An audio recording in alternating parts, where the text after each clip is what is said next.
ശ്രീജിത്ത് പറയുന്നതിൽ നിന്നും വ്യക്തമാകുന്നത് എന്താണെന്ന് വെച്ചാൽ ഇപ്പോൾ സ്ക്യൂബ ടീം ഇറങ്ങി എന്നാൽ പുഴയിൽ അതിശക്തമായ നീരൊഴുക്കുണ്ട്. അതുകൊണ്ട് തന്നെ അവർക്ക് ഈ ലോറി ലൊക്കേറ്റ് ചെയ്യാനോ ആ ലോറിയുടെ ക്യാബിൻ കണ്ടെത്താനോ ഇപ്പം ഉടനെ സാധിക്കില്ല എന്നാണോ മനസ്സിലാക്കാൻ സാധിക്കുന്നത്? കാരണം ക്യാബിൻ കണ്ടെത്തിയാൽ കഴിഞ്ഞാൽ മാത്രമല്ലേ പിന്നെ ഈ ബൂം ഉപയോഗിച്ച് ഈ ലോറി മുകളിലേക്ക് പൊക്കുക അങ്ങനെയുള്ള നടപടിക്രമങ്ങളിലേക്ക് നീങ്ങാൻ കഴിയുകയുള്ളൂ. അതുകൊണ്ട് തന്നെ ഈ തെരച്ചിൽ അല്ലെങ്കിൽ രക്ഷാപ്രവർത്തനം ഇനിയും വൈകാൻ സാധ്യതയുണ്ട് എന്നാണോ മനസ്സിലാക്കാൻ സാധിക്കുന്നത്? നമ്മൾക്കറിയാം റഡാർ ഉപയോഗിച്ചുള്ള ഐബോർഡ് ഉപയോഗിച്ചുള്ള റഡാർ ഉപയോഗിച്ചുള്ള സ്കാനിങ് നടത്തിയ ശേഷം ആണ് ലോറി എവിടെയാണെന്ന് കൃത്യമായി മനസ്സിലാക്കാൻ കഴിയുക. അതിനുശേഷമാകും ലോറി എങ്ങനെയാണ് കരയിലേക്ക് എത്തിക്കേണ്ടതെന്നുള്ള തീരുമാനമെടുക്കുക. ഞാൻ നേരത്തെ പറഞ്ഞ പോലെ ലോറി കണ്ടെത്തുക, അതിനകത്ത് അർജുനുണ്ടെന്ന് ഉറപ്പാക്കുക, അതിനുശേഷം ലോറി കരയിലേക്ക് എത്തിക്കാനുള്ളൊരു തീരുമാനമാകും നേവി എടുക്കുക.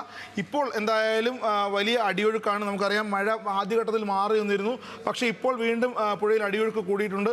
ഞാൻ നേരത്തെ പറഞ്ഞ പോലെ തന്നെ ആ മേഖലയിൽ കർണാടകയുടെ തീരത്തും മുംബൈ വരെയും കനത്ത മഴയാണ് രേഖപ്പെടുത്തിയിട്ടുള്ളത്. മുംബൈയെല്ലാം ഇന്ന് വിമാനത്താവളങ്ങൾ വരെ അടച്ചിരുന്ന സാഹചര്യമുണ്ട്. ആ മഴ ഈ മേഖലയിൽ മുഴുവൻ വ്യാപിച്ചിട്ടുണ്ട്. അതുകൊണ്ട് തന്നെ ഇപ്പോൾ ഉച്ചയോടുകൂടി അടിയൊഴുക്ക് ശക്തമായതുകൊണ്ട് തന്നെയാണ് ഈ സ്കൂബ ടീമിന് ശേഷമുള്ള രണ്ടാമത്തെ സോണാർ തിരച്ചിൽ സംഘം ഇറങ്ങാതിരുന്നത്. എന്തായാലും റഡാർ ഉപയോഗിച്ചുള്ള പരിശോധനയിൽ ലോറി കൃത്യമായി എവിടെയെന്ന് മനസ്സിലാക്കിയാൽ അടുത്ത ഘട്ടത്തിലേക്ക് നേവി കടക്കും.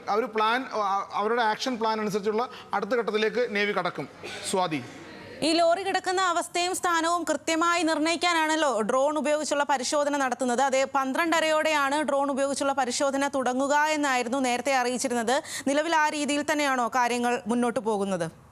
തീർച്ചയായും ബാറ്ററി എത്തിച്ച ശേഷം ബാറ്ററി എത്തുന്നവരെയായിരുന്നു ആ കാത്തിരിപ്പുണ്ടായിരുന്നത്. ബാറ്ററി അരമണിക്കൂർ മുമ്പ് എത്തിച്ചിട്ടുണ്ട്. ബാറ്ററി അതിൽ ഘടിപ്പിക്കുക. അതിൽ ഘടിപ്പിച്ച് കഴിഞ്ഞാൽ ഉടൻ തന്നെ ആ നിലവിലുള്ള കാലാവസ്ഥയ്ക്ക് അനുസരിച്ച് കനത്ത മഴയും കാറ്റുമാണെങ്കിൽ നമുക്കറിയാം, നേരത്തെ ഡിഫൻസിൻ്റെ PRO പറഞ്ഞത്, നേവിയുടെ PRO പറഞ്ഞത് കനത്ത കാറ്റാണ് എങ്കിൽ ഒരു കാരണവശാലും ഡ്രോൺ ആ മേഖലയിൽ പറത്താൻ കഴിയില്ല.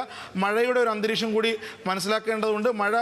വലിയ രീതിയിലുള്ള മഴ ഇല്ലാതിരിക്കുകയും കാറ്റില്ലാതിരിക്കുകയും ചെയ്താൽ എന്തായാലും ഡ്രോൺ ഉപയോഗിച്ചുള്ള പരിശോധന തുടങ്ങും എന്ന് തന്നെയാണ്. കാരണം 1 മണിക്ക് പരിശോധന തുടങ്ങാമെന്നാണ് ആദ്യം പ്ലാൻ ചെയ്തിരുന്നത്. പക്ഷേ ബാറ്ററി എത്തിയത് കൊണ്ട് 12:30യോടുകൂടി പരിശോധന തുടങ്ങാം എന്നുള്ളൊരു പ്ലാനിലേക്ക് അവർ എത്തിയിട്ടുണ്ട്.